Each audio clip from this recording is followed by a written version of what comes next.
Hello and welcome back to my YouTube channel. आज के इस वीडियो में हम 12th standard new syllabus Maharashtra board subject English का यहाँ पे हम फिगर ऑफ स्पीच स्टडी करने वाले हैं। Song of the open road 2.1 ये जो फर्स्ट पोएम है आपकी, मैं आपको यहाँ पर फिगर ऑफ स्पीच हर एक लाइन की बताने वाली हूँ, प्लस मैं उसे एक्सप्लेन भी करने वाली हूँ। पूरी की पूरी सारी की सारी जो लाइन्स है उसका अलग अलग एक्सप्लेन करूँगी और आपको इसमें सारी की सारी फिगर ऑफ स्पीच बताने वाली हूँ।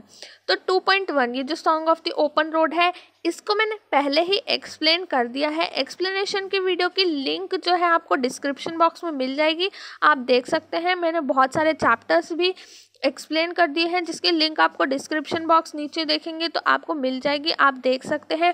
और अगर ये वीडियो फिगर ऑफ स्पीच वाली वीडियो आपको अच्छी लगती है तो आप प्लीज़ लाइक कर देना वीडियो को और अपने फ्रेंड्स के साथ शेयर कर देना और चैनल को सब्सक्राइब कर देना, क्योंकि अभी मैं 2.1 की एक्सप्लेन कर रही हूँ, नेक्स्ट डे मैं 2.2 भी अपलोड करूँगी।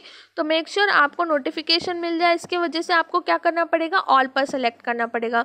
तो चलिए शुरू करते हैं आज का ये वीडियो। सब्सक्राइब कर देना, बेल नोटिफिकेशन कॉल पर सेलेक्ट कर देना, भूल मत जाना बिल्कुल भी। तो चलिए शुरू करते हैं। Afoot and light hearted I take to the open road. ये लाइन है। हमें एग्जाम में बहुत अलग अलग टाइप के क्वेश्चंस आते हैं, बट हमें पहले से ही फिगर ऑफ स्पीच को यहाँ पर जो हमारी पोएम होती है उसकी लाइंस में आइडेंटिफाई करना आना चाहिए। ठीक है, हमें आइडेंटिफाई करना आना चाहिए अच्छे से कि कौन सी लाइन की फिगर ऑफ स्पीच है। ठीक है, तो अलग अलग क्वेश्चंस आते हैं। तो यहाँ पे फर्स्ट मैं आपको एक्सप्लेन करूँगी ये लाइन और उसके बाद में यहाँ पर देखो इन्वर्जन बताऊँगी कि इन्वर्जन होता क्या है। बेसिकली ये जो लाइन है ये लाइन आपके करेक्ट ऑर्डर में नहीं दी गई है, क्योंकि पोएट क्या करते हैं, पोएटिक इफेक्ट देने के लिए लाइन को क्या करते हैं, लिखते समय यहाँ पर म्यूजिकल इफेक्ट, पोएटिक इफेक्ट देने के लिए यहाँ पर जो है करेक्ट ऑर्डर में इन्होंने नहीं लिखा है। Afoot and light hearted I take to the open road, ये क्या है, ये लाइन जो है ये इसकी जो फिगर ऑफ स्पीच है वो आप क्या लिखेंगे, इन्वर्जन। आपको फर्स्ट क्या लिखना है, इन्वर्जन। इन्वर्जन के बाद में आपको इन्वर्जन को एक्सप्लेन करना है। The words are not arranged in a correct prose order, ये जो ऑर्डर है सेंटेंस का ये करेक्ट नहीं है, इसलिए हमने क्या लिखा है, इन्वर्जन। ये याद रखना, क्योंकि ये जो लाइन है इसका अरेंजमेंट करेक्ट ऑर्डर में नहीं है, इसलिए ये क्या है, inversion. Words are not arranged in a correct prose order. I take to the open road afoot and light hearted, ये करेक्ट आपका क्या होगा, सेंटेंस होगा। नेक्स्ट जो फिगर ऑफ स्पीच है वो है मेटाफोर। मेटाफोर क्या होता है, मेटाफोर के अंदर एक थिंग दूसरी थिंग के साथ इनडायरेक्टली कंपेयर की जाती है। इनडायरेक्टली कंपैरिजन होता है टू थिंग्स का। ठीक है, इनडायरेक्टली कंपैरिजन होता है टू थिंग्स का, ये याद रखना। मेटाफोर के अंदर क्या होता है, इनडायरेक्टली कंपैरिजन होता है। मेटाफोर के अंदर क्या होता है, इनडायरेक्टली कंपैरिजन होता है।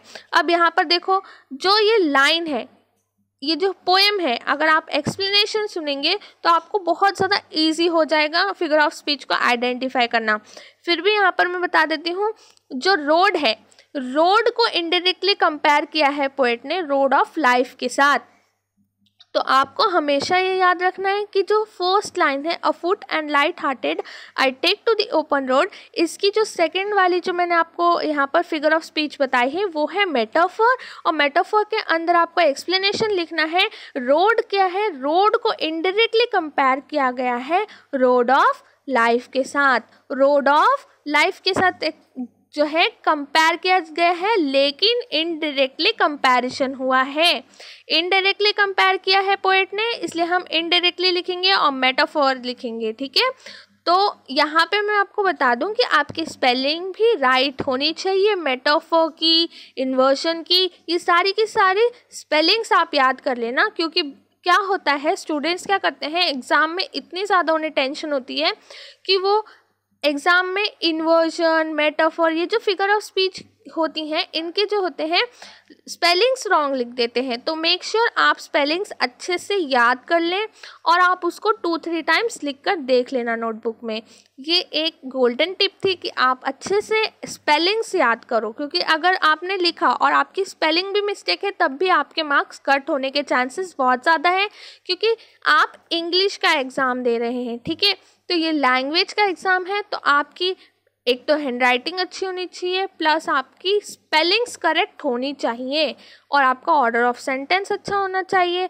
तो चलो अब मैं आपको नेक्स्ट लाइन की फिगर ऑफ स्पीच बता देती हूँ। ठीक है, healthy free the world before मी, ये जो लाइन है ये भी यहाँ पर देखो करेक्ट अरेंजमेंट में नहीं लिखी गई है। Healthy free the world before मी, यहाँ पर सोचो ना, आप ऐसे बोलते हो कि उल्टा पुल्टा कभी भी। सेंटेंस, फ्रेमिंग ऑफ सेंटेंस देखो, healthy free the world before मी, आप कैसे बोलोगे? The healthy free world before me.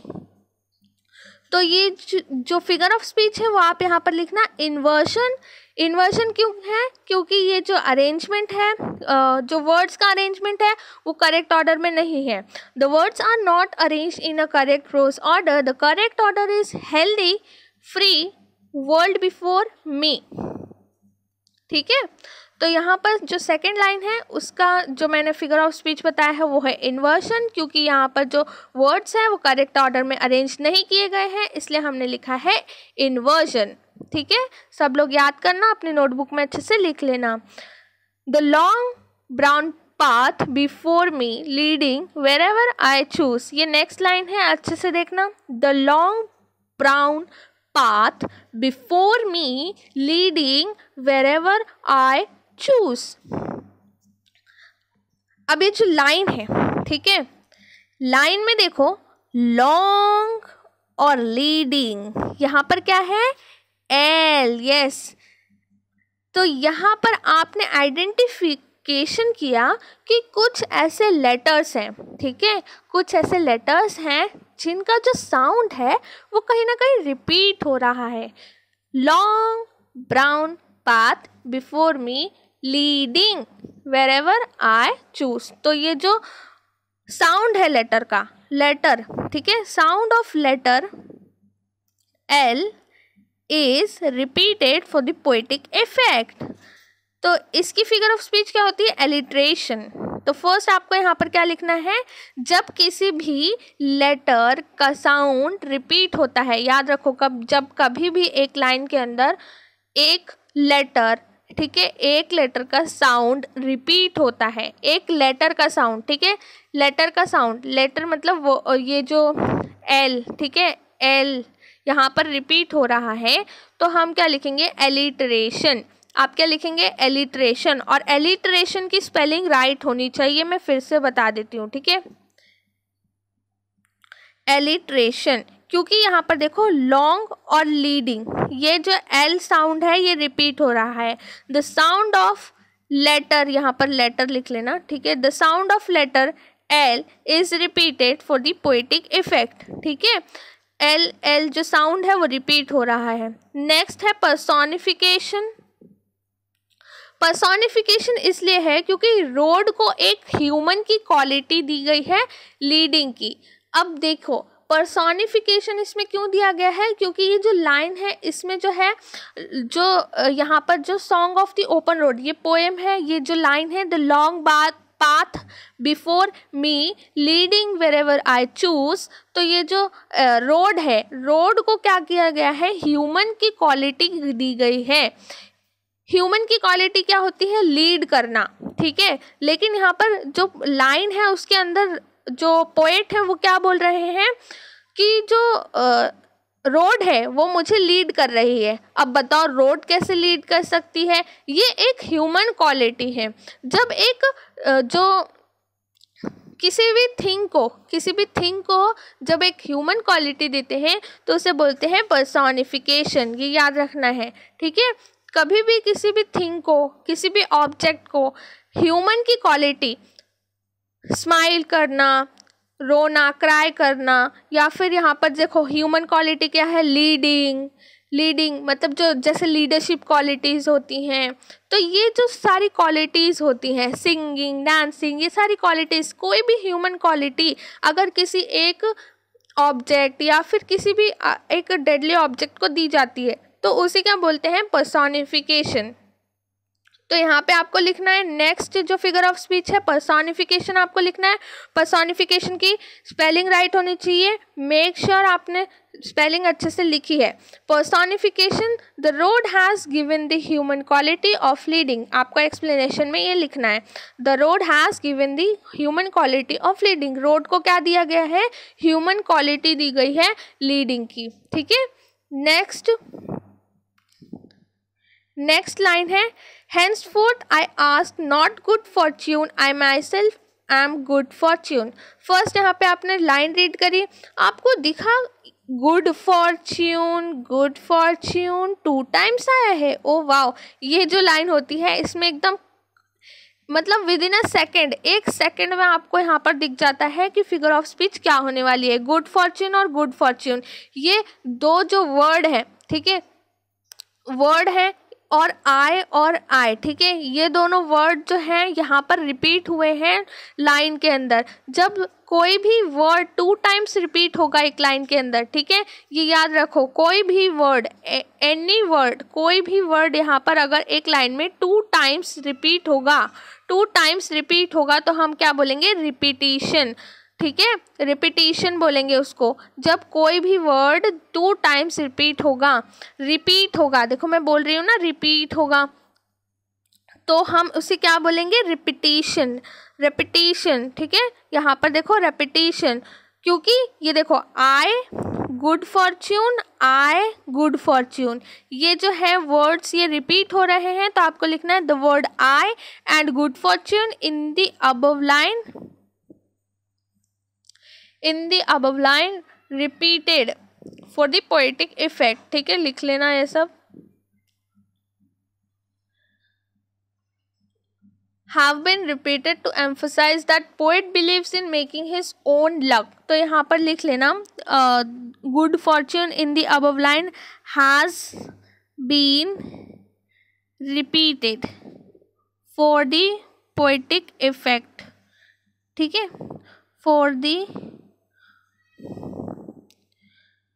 has been repeated for the poetic effect, ठीक है, ये सब लोग लिख लेना, आगे का है ये। तो जब कोई भी वर्ड 2 टाइम्स रिपीट, यहाँ पर देखो रिपीट हो रहा है, फर्स्ट आए फिर एक और बार आया है, गुड फॉर्च्यून, मतलब रिपीट हो रहा है, कोई भी वर्ड रिपीट हो रहा है। यहाँ पर देखो, यहाँ पर रिपीट हो रहा है 1 टाइम 2 टाइम, जो जितने भी टाइम यहाँ पर रिपीट हो रहा है, तो अगर एक वर्ड एक लाइन में यहाँ पर रिपीट होता है तो उसको क्या हम बोलते हैं, रिपीटिशन बोलते हैं। ये याद रखना है सबको, ये बहुत ज़्यादा ईजी होता है। henceforth I whimper no more, postpone no more, need nothing। First यहाँ पर आपको क्या दिख रहा है, no more, ठीक है, no more, तो फर्स्ट आप क्या लिखेंगे यहाँ पर, repetition, क्योंकि यहाँ पर देखो no more, ये जो वर्ड है no more ये रिपीट हो रहा है, और जब एक वर्ड एक लाइन के अंदर रिपीट होता है तो हम उसे क्या बोलते हैं, repetition. The word no more has been repeated in the above line, the word no more has been repeated in the above line, ये आपको एक्सप्लेन करना है। नेक्स्ट मैंने आपको बताया है कि जब कोई भी लेटर का साउंड रिपीट होता है, ठीक है, henceforth I whimper no more, postpone no more, need nothing। यहाँ पर देखो एन और ये एन, ठीक है, तो जब लेटर का साउंड रिपीट होता है तो उसे हम क्या बोलते हैं, alliteration. The sound of letter N, यहाँ पर लेटर लिखना, letter N has been repeated for the poetic effect, ठीक है। तो यहाँ पर क्या रिपीट हो रहा है, साउंड किसका रिपीट हो रहा है, एन का। साउंड किसका रिपीट हो रहा है, एन का। जब किसी का साउंड रिपीट होता है तो हम एलिट्रेशन बोलते हैं, और रिपीटिशन में पूरा का पूरा वर्ड होता है, ये याद रखना। इसमें ज़्यादा लोग कंफ्यूज हो जाते हैं और बोर्ड में तो बहुत ज़्यादा कंफ्यूज हो जाते हैं, लेकिन आपको कंफ्यूज नहीं होना है। देखो मैं लाइन खींच के बताती हूँ। जब किसी भी एलिट्रेशन के अंदर आपको साउंड ऑफ लेटर, ठीक है, किसी भी एक लेटर का साउंड रिपीट होगा तो एलिट्रेशन होता है, और रिपीटिशन के अंदर पूरा का पूरा वर्ड रिपीट होता है, पूरा का पूरा वर्ड रिपीट होता है। जैसे देखो यहाँ पर नो मोर रिपीट हो रहा है लाइन के अंदर, ये हमेशा याद रखना, कभी भी रिवाइज हमेशा अच्छे से करना फिगर ऑफ स्पीच में। तो एलिट्रेशन रिपीटिशन आप लोग बिल्कुल भी कंफ्यूज मत होना, मैं आपको फिर से बता रही हूँ। रिपीटिशन के अंदर पूरा का पूरा वर्ड रिपीट होता है, एलिट्रेशन के अंदर सिर्फ और सिर्फ एक छोटा सा यहाँ पर देखो लेटर होता है, उसका साउंड रिपीट होता है। एन एन, इसका जो एन का जो साउंड रिपीट हो रहा है, ये क्या है, साउंड रिपीट हो रहा है, इसका मतलब ये एलिट्रेशन है, ठीक है। नेक्स्ट लाइन है, done with indoor complaints libraries querulous criticism. अब ये जो लाइन है इसके अंदर ये जो फिगर ऑफ स्पीच है वो है टोटोलॉजी। टोटोलॉजी इसलिए है क्योंकि कंप्लेंट्स और जो क्यूरल्स है, ये जो दो वर्ड्स हैं इनकी सेम मीनिंग है। कभी भी अगर किसी भी लाइन के अंदर दो वर्ड्स की सेम मीनिंग होती है, कभी भी किसी भी लाइन के अंदर दो वर्ड्स की सेम मीनिंग होती है, याद रखो, किसी भी लाइन में दो वर्ड्स की सेम मीनिंग होती है, टू वर्ड्स की सेम मीनिंग होती है, तो उसे हम क्या बोलते हैं, टोटोलॉजी। हम क्या बोलते हैं, टोटोलॉजी। जब टू वर्ड्स की सेम मीनिंग होती है तो हम बोलते हैं टोटोलॉजी। इसलिए जो कंप्लेंट्स और क्यूरल्स हैं उसकी जो मीनिंग है वो सेम मीनिंग है, सेम मीनिंग है। इसलिए हमने यहाँ पर जो फिगर ऑफ स्पीच है वो लिखी है टोटोलॉजी, ठीक है। अगर आप टेक्स्ट बुक में देखेंगे तो भी क्यूरल्स का जो मीनिंग है वो दिया है complaining showing that one is irritated. तो यहाँ पर कंप्लेंट्स और क्यूरल्स का मीनिंग सेम है, इसलिए हमने क्या लिखा है, टोटोलॉजी। नेक्स्ट यहाँ पर देखो द साउंड ऑफ के। अब जब आप कंप्लेंट्स, क्यूरल्स, क्रिटिसिज्म, ये सब जो वर्ड्स हैं इनको रीड करोगे ना तो आपको साउंड एक आएगा, एक साउंड आएगा जो है के का साउंड। तो आपको क्या करना है, यहाँ पर लिखना है एलिट्रेशन, ठीक है। नेक्स्ट लिखना है एलिट्रेशन, द साउंड ऑफ के is repeated for the poetic effect. एक और यहाँ पर मैंने ऐड किया है कॉन्सोनेंट्स। कॉन्सोनेंट्स के अंदर क्या होता है, sound of consonant S has been repeated. यहाँ पर लाइन में देखो, लाइन में अच्छे से देखना, ये देखो लास्ट में, वर्ड के लास्ट में क्या है, कंप्लेंट्स, लाइब्रेरीज, क्यूरल्स, क्रिटिसिज्म्स। तो ये जो कॉन्सोनेंट है एस, इसका जो है साउंड रिपीट हो रहा है।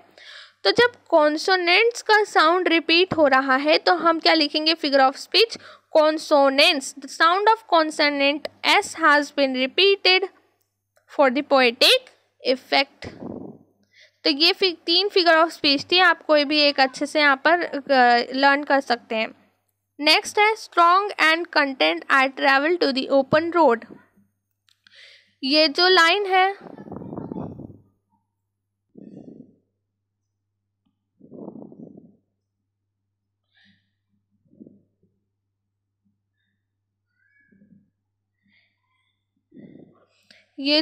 है ना, इसके अंदर जो है ये है इन्वर्जन। इन्वर्जन इसलिए है क्योंकि ये भी जो है करेक्ट ऑर्डर में नहीं लिखी गई है।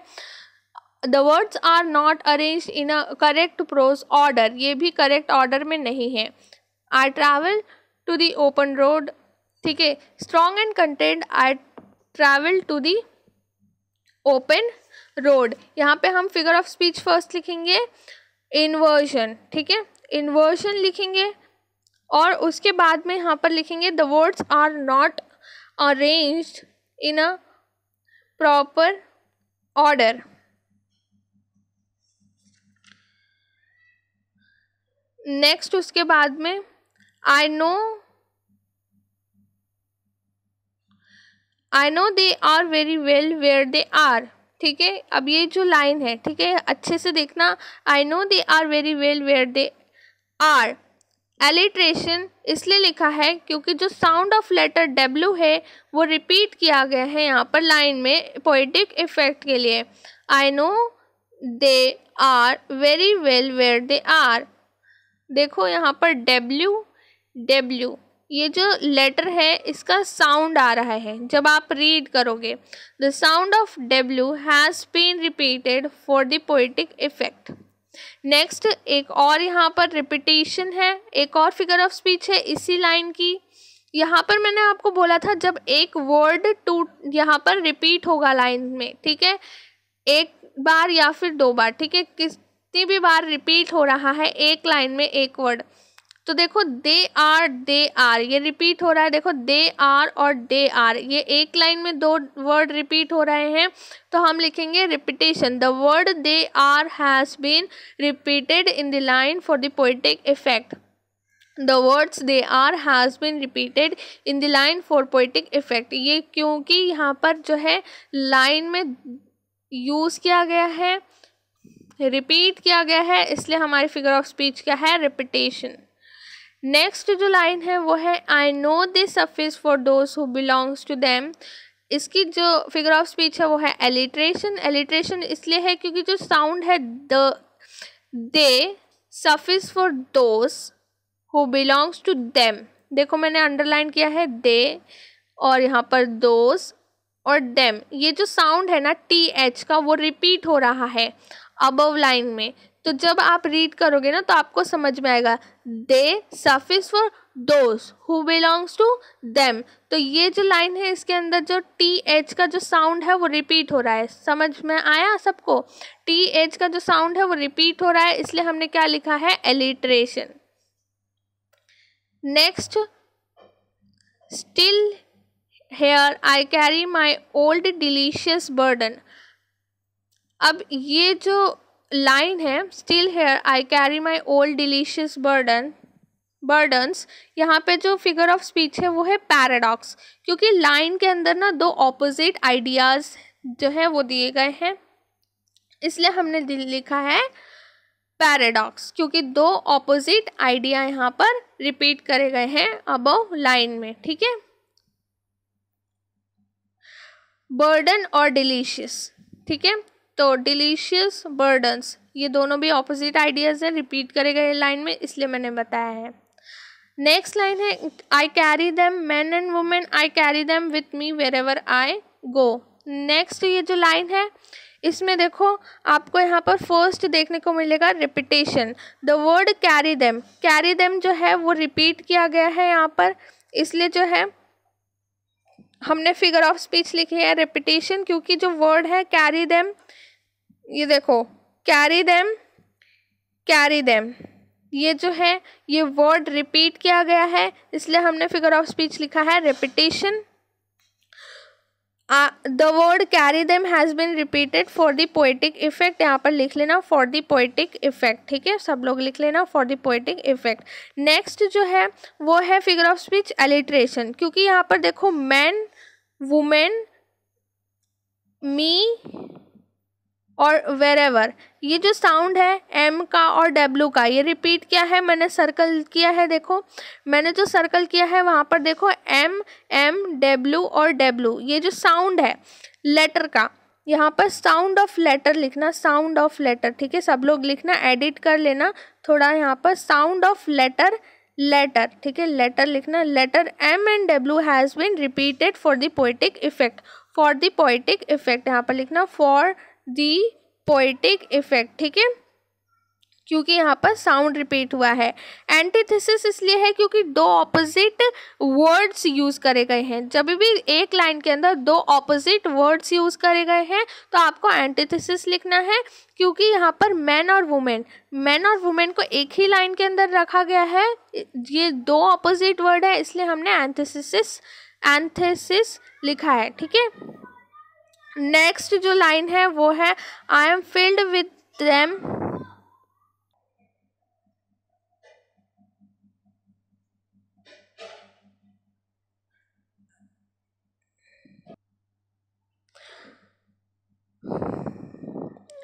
I am filled with them and I am filled with them in return.